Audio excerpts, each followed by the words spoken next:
Hey, I'm Nick, and the holidays are right around the corner. So today we'll be making a holiday feast using some of the most iconic video game foods for the perfect holiday meal. I've played my fair share of video games over the years, and to be totally honest with you, I've also mastered the game Overcooked. But one thing I've noticed in every video game is that there's always food, and some of that food actually looks really good. So I figured, why not actually try to cook it at home? So today I'll be making Cluck and Bell fried chicken from Grand Theft Auto, Goopy Carbonara from The Sims, mushroom stew from Minecraft, using mushrooms I've stolen from Mario. Mamma mia! And to finish with something sweet, sweet rolls from Skyrim. This is gonna be a carb-heavy day. Today I'm particularly excited about making the fried chicken from Cluck and Bell, because on top of the fact that I grew up playing that game, I have mastered the art of fried chicken. So this will basically be a standard fried chicken recipe, but a really good one. We're adding in tons of different seasonings, and we're also gonna make sure that we brine it with just a little bit of spice. So to start, we're gonna brine our chicken, which is typically done with buttermilk, but we're gonna put a little something extra in there. We're gonna be using both thighs and drums. These thighs have a ton of flavor, whereas I'd say the drums are a little bit more fun to eat. To start, we're gonna cover these up with buttermilk, which is very acidic. I'm now adding in a bit of hot sauce to get a nice kick to that chicken. This brining process is gonna tenderize your chicken the same way you tenderize people when running them over in GTA. And then we'll finish it by topping it off with a bit of salt and pepper. At this point, I'll move my chicken around just a little bit and then let this brine in the fridge for about 4 hours. While the chicken's breaking down in the fridge, it's time to make the dredge. I personally have visited the Cluck and Bell in GTA and can confirm this is what they use. To start, I'll go in with about 3 cups of all-purpose flour, about a half a cup of cornstarch, which will give you that extra crisp, and then you can just go crazy with your seasonings. I'm gonna start with a bit of salt and pepper, a little paprika and cayenne pepper, some garlic and onion powder. Excited for this, I love making fried chicken. Then some dried basil and oregano, and last but not least, just a pinch of white pepper. You know, I used to play a lot of GTA, but I remember it being banned in my house, so we always had to sneak it behind my mom's back. Once we've lightly whisked up our dredge, it's time to fry the chicken. For your oil, you want to use something that has a high smoke point, whether it's vegetable, avocado, peanut, or canola. Just don't use anything that lights on fire. We're not trying to commit arson today. Once our oil is exactly 350 Fahrenheit, I'll dredge my first piece of chicken, making sure to really coat it and press it into that flour. And once it's nice and evenly coated, I'll shake off that excess and then drop it in to fry.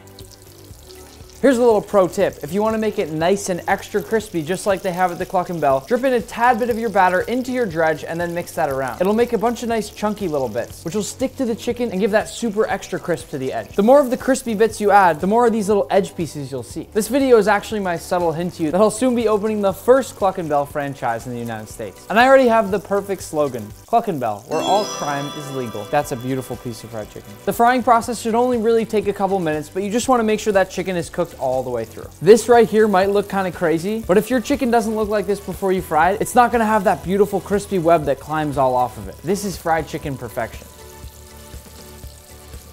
Why is that like a person? The feet, the hands, and the head. I promise you this is all chicken meat. It's not anything else. There's nothing to worry about. I don't know if you can hear it, but that is a hot, sizzling tray of Cluck and Bell chicken. For all our pasta lovers, we'll now be making Goopy Carbonara from The Sims. Into some salted water, I'm gonna start by adding 1 pound of dry spaghetti into a pot. I'll move this off to the side and let it cook for about 5 minutes until it's nice and al dente. Now the real question is, how do we make carbonara goopy? To begin, I'll go in with 2 ounces of pancetta, which is basically an Italian bacon. Carbonara is one of the first things you make in The Sims, but I'm gonna try not to start a fire like my Sims did. I think that flamethrower just turned the lights on. Next, I'm gonna go in with just a tad bit of olive oil, and here's where we get goopy. I'm gonna sprinkle in just a little bit of all-purpose flour, and then begin whisking immediately. I have no idea why this is an entry-level recipe, because the likelihood of a Sim being able to make this is extremely low. Carbonara is tricky. What I'm making here is a roux, which is gonna give us that really goopy base. So I'll add in just a little bit of milk, and when it combines with my flour, it'll get nice and thick. That is what I call goopy. That couldn't really be much goopier. I'm now gonna bring in my resident Sims expert to see if this is in fact goopy enough. Oh, so fora dula. That's Simlish for chef's kiss. I'm also gonna add in a little bit of that starchy pasta water to really keep everything nice and harmonious. Now it's time for some garlic. Oh my gosh, it minced itself. And once that's nice and goopy, it's time to start putting in some of our pasta. Move that around and get it nice and well mixed. If you think this is creamy and goopy now, just wait till we add that cheese. Now into a mixing bowl, I'm gonna crack in 2 eggs, And then I'll go in with the surprise of the day, a mother load of Parmesan cheese. For this, we want about a cup of Parmesan cheese. At this point, we want to whisk up those eggs with our cheese, making sure that it's not clumpy. This is going to be that base of our carbonara. And that warm pasta and goopy mixture is going to combine with our eggs in just a moment to make that nice thick carbonara sauce. Finally, while mixing fast, I'll go in with my pasta and move around constantly. We don't want those eggs to get overcooked because we're making carbonara, not scrambled eggs. If it looks nice and glossy and creamy like this, you've done it right. I'll finish this off with just a tiny little bit of black pepper and a touch of parsley if you want to make it look fancy. And that is your Goopy Carbonara. Trust me, if you serve this at family dinner, everyone's going to want to do a great big woohoo. From Minecraft, we'll be making a mushroom stew. Now, in Minecraft, all you need is a wooden bowl and a mushroom, but that's not gonna cut it in my kitchen. I'll start with a nice assortment of mushrooms. Here, I'll be using shiitakes and baby bellas. And now I'm gonna chop them up the same way I chop up anything in Overcooked. Next, we can roughly chop up our onion. This might make you tear up, but nothing as bad as when your dog dies in Minecraft. It really does, like, tear me up a little bit though. Last but not least, our tomatoes. This mushroom stew uses all the veggies. In the game, this stew might look like a brown mush, but if we're gonna eat this, we want ours to look pretty. To begin our stew, I'll go in with a little bit of olive oil and then toss in our chopped onions. Nice. Follow that with just a little bit of salt and pepper. You know, it's weird. This looks a lot less pixelated than last time I made it. Maybe it'll make it taste better too. Once those begin to get a bit translucent, I'll go in with all of my chopped mushrooms and move these around until they're nicely colored. Again, for just a few minutes. Let's see if I can speed up the cooking process.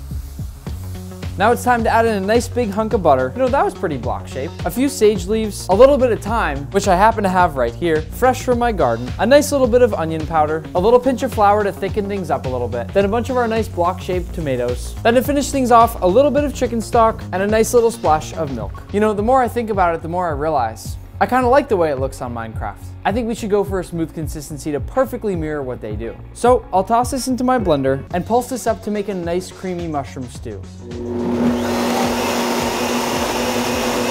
It doesn't really make sense for a stew to be so smooth like this, but I'm not gonna argue with Minecraft. Now for our finishing touches, I'll pour it into a pot, give it a quick little taste.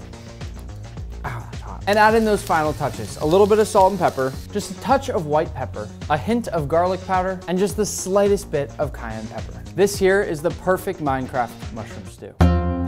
For dessert, we'll be making the often stolen sweet rolls from Skyrim. To start, I'll go into my mixing bowl with 3 tablespoons of melted butter, 1 cup of warmed whole milk, drizzle in about 2 tablespoons of honey, then while whisking, about 2 tablespoons of active dry yeast, the tiniest little pinch of salt, and last but not least, 1 egg.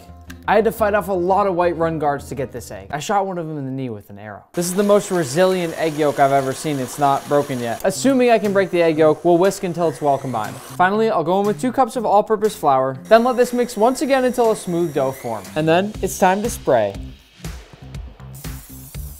Okay, let's go. Now in with that sticky batter we go. Now we'll cover this up with plastic wrap or a damp paper towel and let rest for half an hour. Once our sweet rolls have risen, we're gonna toss them in the hearth, dragon fire, whatever you've got at home to cook for about 15 minutes at 350 Fahrenheit. Now that these are fresh out of the oven, I'll let them cool off before I cork out the centers for that signature sweet roll look. Now for our frosting, we'll add in 1 cup of powdered sugar, and then as I stir, a 1/4 cup of whole milk. It's the easiest frosting you'll ever make. This is just like the one you'd taste at the Banner Mare. Now I'll take my sweet rolls, flip them upside down, and punch that hole right through the middle. And then you even have a little bonus piece to eat.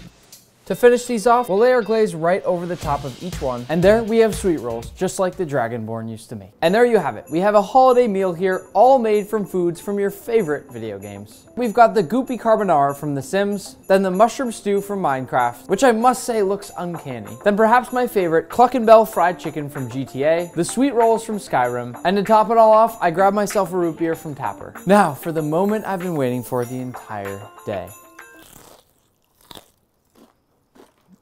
This is a 5-star piece of chicken right here, and I didn't even have to run over anyone to get it. Thanks for watching, and let me know if there's any other video game foods we missed that you want to see me make next. If you want to watch more cooking videos in the meantime, head on over to my YouTube channel, DiGiovanni.